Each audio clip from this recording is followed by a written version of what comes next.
ചില ദിവസങ്ങളിൽ രാവിലത്തെ പോലെ തന്നെയാണ് കേട്ടോ. വൈകിട്ട് വന്നാൽ ഒരുപാട് പണികൾ ബാക്കി ഉണ്ടാവാറുണ്ട്. അങ്ങനെ എന്താ ഡ്യൂട്ടി കഴിഞ്ഞ് വന്ന് ജസ്റ്റ് ഒന്ന് ഫ്രഷായി.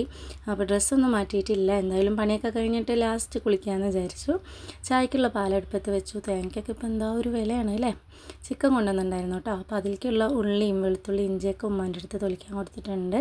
പിന്നെ തക്കാളിക്ക് നല്ല വില കുറവാണ്. 3 കിലോ 50 രൂപയ്ക്കാണ് കേട്ടോ വാങ്ങിയത്.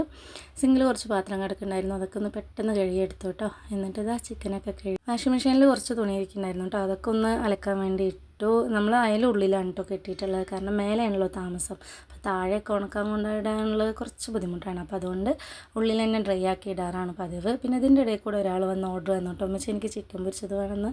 പിന്നെ അവൻ പറഞ്ഞ് ഉണ്ടാക്കി കൊടുക്കാണ്ടിരിക്കാൻ പറ്റുമോ. അപ്പോൾ അവനിക്ക് കുറച്ച് മാറ്റി വെച്ചിട്ട് പൊരിക്കാൻ മസാലയൊക്കെ തേച്ച് വെച്ചു. പിന്നെ ഞാൻ വിചാരിച്ചു കുറച്ച് ചപ്പാത്തി ഉണ്ടാക്കാമെന്ന്. എന്തായാലും ചിക്കൻ കറി ഉണ്ടല്ലോ, ചോറ് അവിടെ ഇരിക്കുന്നുണ്ട്. ഇന്നത്തെ ചോറും ബാലൻസ് തന്നെ നാളെ കഴിക്കേണ്ടി വരും. അപ്പോൾ ആദ്യം ഞാൻ വലിയ സീനിലിതാ മണക്ക് ചപ്പാത്തിയൊക്കെ ഉണ്ടാക്കാൻ വേണ്ടിയിട്ട് ഒരു 2 എണ്ണം പരത്തി കേട്ടോ. പിന്നെ എൻ്റെ ക്ഷമ നശിച്ചു. ബാക്കി ഞാനെല്ലാം സാധാരണ ചപ്പാത്തി പോലെ തന്നെ ഉണ്ടാക്കിയെടുത്തു. എനിക്ക് ഉണ്ടാക്കാൻ എളുപ്പത്തിലുള്ളൊരു ബ്രേക്ക്ഫാസ്റ്റ് എന്ന് പറയുന്നത് ചപ്പാത്തിയാണ് കേട്ടോ. ഉണ്ടാക്കാനും ഭയങ്കര ഇഷ്ടം. ഒരു കൈ കൊണ്ട് പരത്തും ഒരു കൈ കൊണ്ട് പെട്ടെന്ന് ചുട്ടെടുക്കുകയും ചെയ്യാറുണ്ട്.